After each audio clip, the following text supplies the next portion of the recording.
Jonathan, I want to talk to you about something serious now. All right, I'm ready. All right, there are a lot of things to look for when you're buying a home that are really serious and dangerous. Okay, for instance?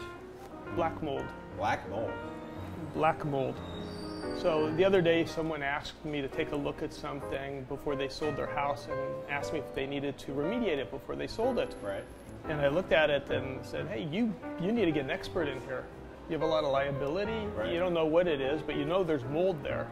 And you've got the visible mold. You don't know what's behind the wall. How do you know if your mold is a serious amount of mold? If it starts talking to you, it's serious. If your mold gains the power of speech, that's a bad sign? You know, there's a lot of different kinds of molds. And usually, if you call in somebody to remediate the mold, they'll try to find out what type it is, number one. Not all mold is that dangerous. But black mold is? Black mold is. Some of the more, you've got other common types, streptococcus. Hope I'm pronouncing that correctly. I'm impressed. Penicillium. Dr. Oz, very nicely done, as far as I can tell. Thank you. Penicillium? Penicillium. And but that's also a type of dangerous mold?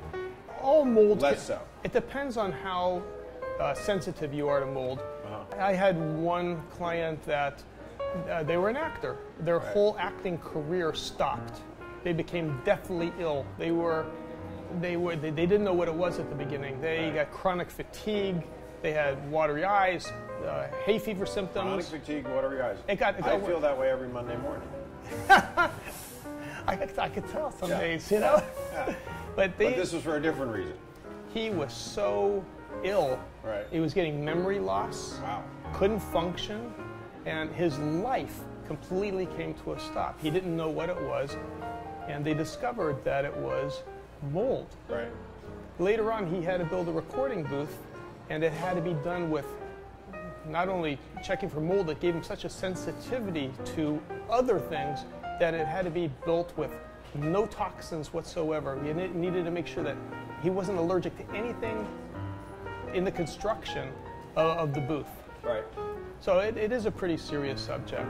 Even if it's not black mold, right, other molds can give you a sensitivity, and you need an expert. And what they'll do is they'll come in and they'll test your house for the mold. They'll determine what type it is. Right. And then they'll... So if you see a little bit of mold, could that be a sign that there's more mold somewhere else?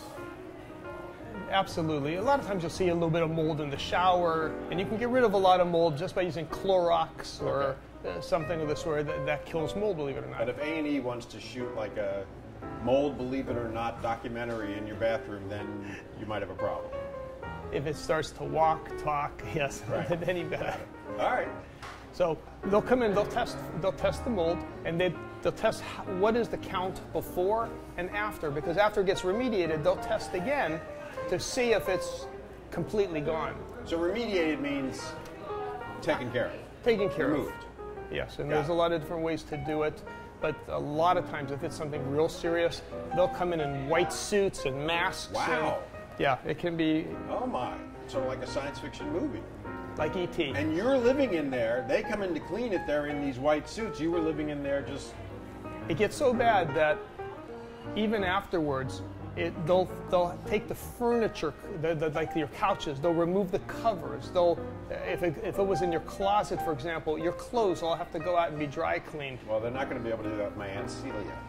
She's never going to take the covers off the sofa. I don't care how much. Is it the plastic or is it the covers? The plastic. Does she have orange shag carpet? No. But if you would get her some, that would be an improvement on what she's got.